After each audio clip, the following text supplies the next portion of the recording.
नमस्कार। आज हम परिचर्चा करेंगे घोष, अघोष, अलप्राण तथा महाप्राण वर्णों के बारे में। घोष वर्ण उन वर्णों को कहा जाता है जिनका उच्चारण करते समय स्वर तंत्रियों में कंपन उत्पन्न होता है, नाद उत्पन्न होती है। उन वर्णों को घोष वर्ण कहा जाता है तथा जिन वर्णों का उच्चारण करते समय स्वर तंत्रियों में कंपन उत्पन्न नहीं होता अर्थात नाद उत्पन्न नहीं होती, उन्हें अघोष वर्ण कहा जाता है।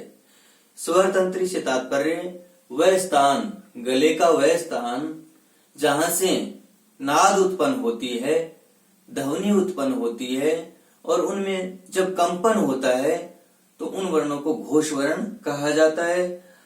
और जिन वर्णों का उच्चारण करने पर नाद उत्पन्न नहीं होता उन्हें क्या कहा जाता है? अघोष वर्ण कहा जाता है। तो परिचर्चा करते हैं हम हिंदी वर्णमाला की वर्णों के बारे में जो घोष और अघोष के रूप में जाने जाते हैं।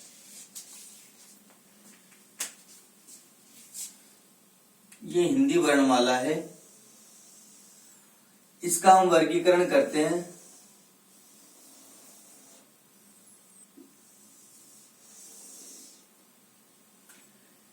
वर्ग का पहला दूसरा वर्ण जो है वह अघोष वर्ण के रूप में जाना जाता है। किस वर्ण के रूप में जाना जाता है? अघोष वर्ण के रूप में। और वर्ग का तीसरा, चौथा, पांचवा वर्ण सघोष वर्ण के रूप में जाना जाता है।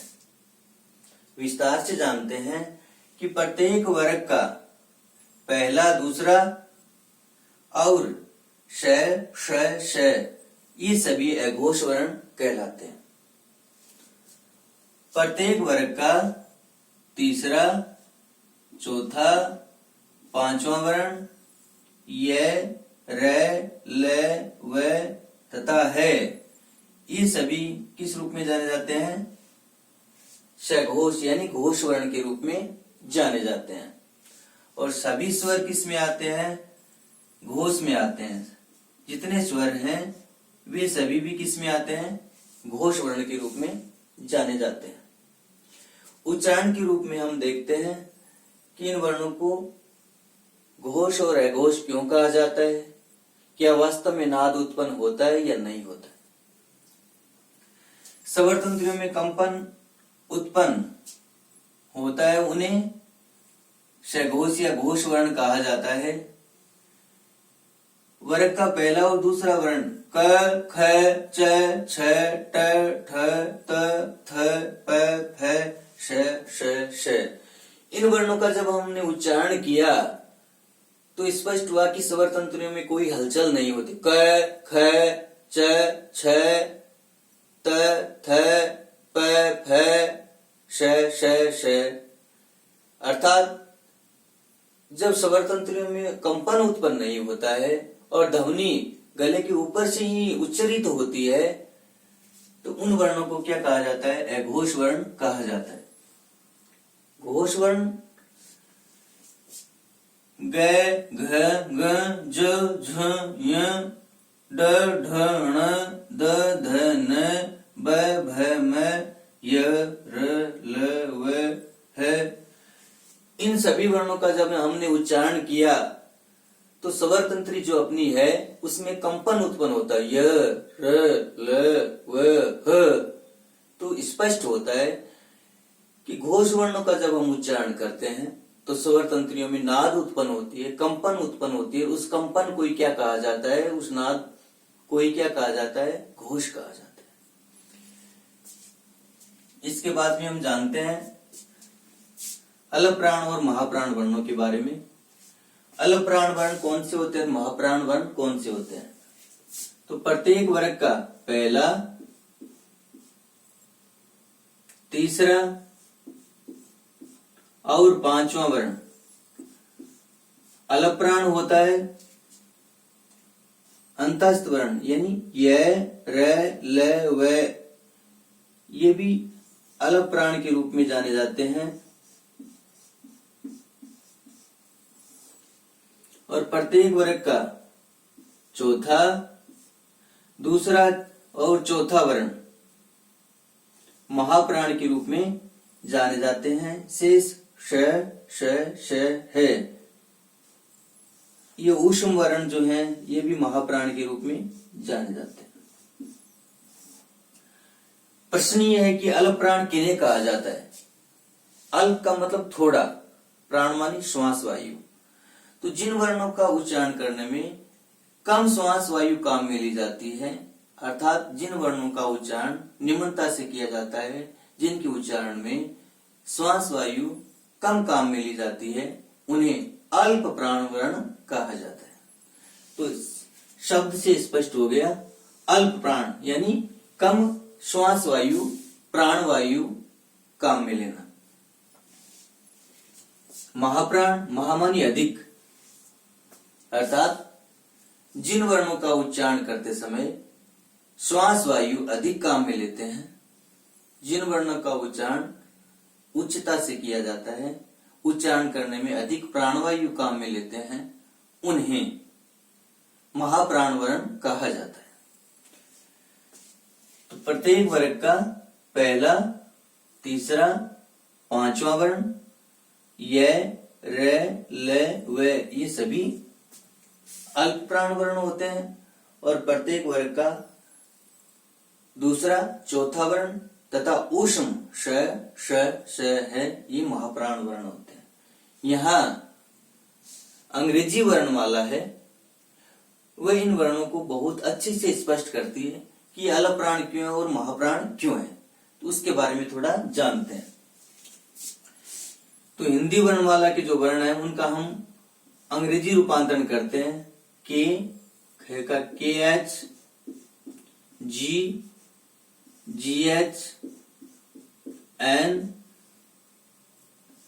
सी H, C double H, J, J H, N, T, T H, D, D H, N, T, T H, D, D H, N, P, P H, B, B H, M, Y, R, L, V या W, S H, S H, S H. इन सभी वर्णों का हमने अंग्रेजी रूपांतरण किया। यहां स्पष्ट है कि जिन हिंदी वर्णों के लिए अंग्रेजी में एक वर्ण का, एक अक्षर का प्रयोग होता है, वे सारे अल्प प्राण हैं, और जिनके लिए दो वर्णों का प्रयोग होता है वे सारे महाप्राण हैं। यहां क का हमने उच्चारण किया तो क अल्प प्राण है, अर्थात क से दुगुना समय किसमें लगता है, अधिक समय किसमें लगता है, ख में लगता है। इसलिए अंग्रेजी वर्णमाला स्पष्ट कर रही है कि इसके उच्चारण में क के उच्चारण से अधिक समय लगता है और यहाँ दो वर्ण है, क, ख, ग, घ। यहाँ भी स्पष्ट है ग की उच्चारण से घ के उच्चारण में अधिक समय लगता है, इसलिए घ के लिए भी कितने वर्ण है, दो वर्ण। च को समझना, च के लिए दो वर्ण आ रहे हैं लेकिन ये अल्प प्राण है। लेकिन देखिए आप छ है, उसके लिए दो से अधिक वर्ण आ रहे हैं।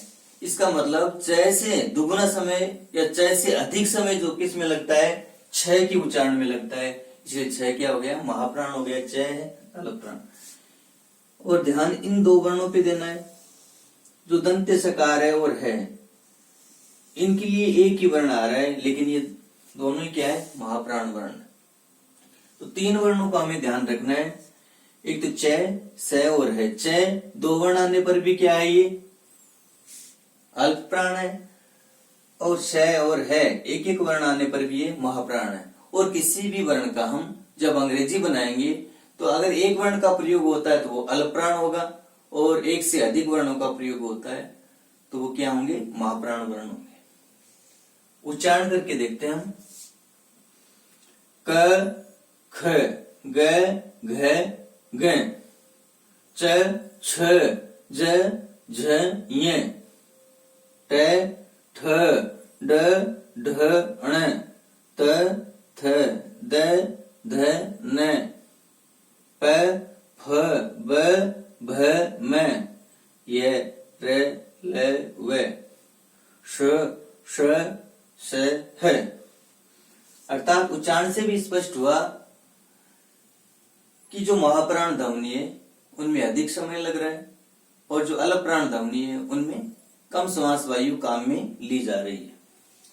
यहाँ बहुत अच्छा प्रश्न ये बनता है कि जो महाप्राण वर्ण है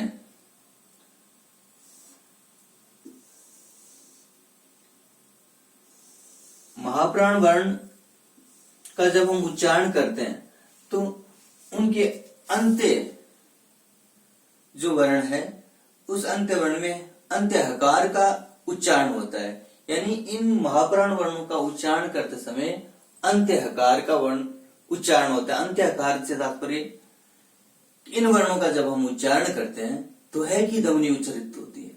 ये बहुत अच्छा प्रश्न है भाषा विज्ञान का भी कि किन ध्वनियों का उच्चारण करते समय किन वर्णों का उच्चारण करते समय अंत्य हकार की ध्वनि उत्पन्न होती है। तो महाप्राण वर्णों का जब हम उच्चारण करते हैं तो अंत्य हकार की ध्वनि उत्पन्न होती है।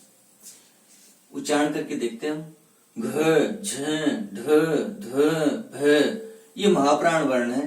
श श श ह श श श ह इन सभी का उच्चारण जब हम करते हैं तो अंत में ह की ध्वनि उच्चारित होती है।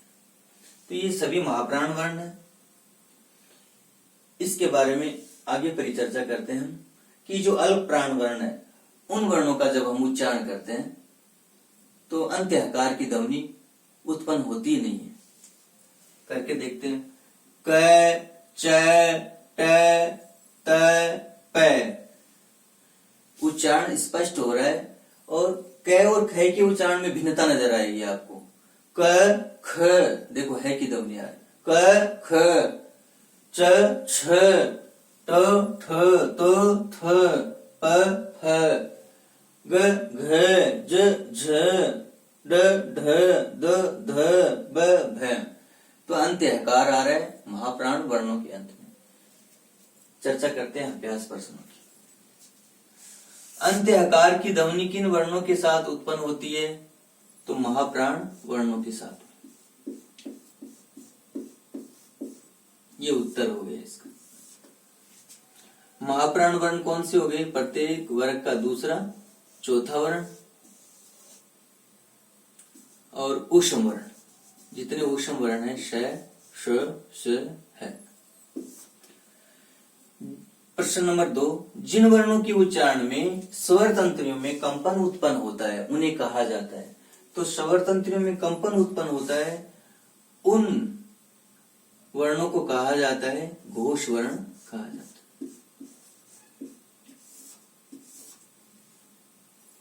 अगला प्रश्न, किन वर्णों यानी व्यंजनों का उच्चारण एक साथ नहीं हो सकता, इसलिए संयोग से पूर्व उन्हें अलप्राण के रूप में लिखा जाता है। बहुत अच्छा प्रश्न है भाषा विज्ञान में भी।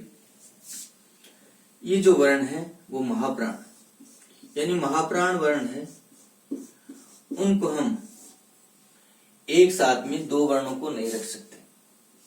जैसे हम कच्छा लिखते हैं तो यहां जो ध्वनि उत्पन्न होती है तो च जो अलप्राण है यहां महाप्राण वर्ण हम नहीं लिख सकते। उच्चारण करते कच्छा हलंत छ का उच्चारण साथ में होता है, लेकिन यहाँ छ के स्थान पर च का उच्चारण नहीं होता। उसी प्रकार अच्छा देखो च की ध्वनि कम उच्चारित होती है, च के स्थान पर यहाँ हलंत च की ध्वनि उत्पन्न होती है अच्छा।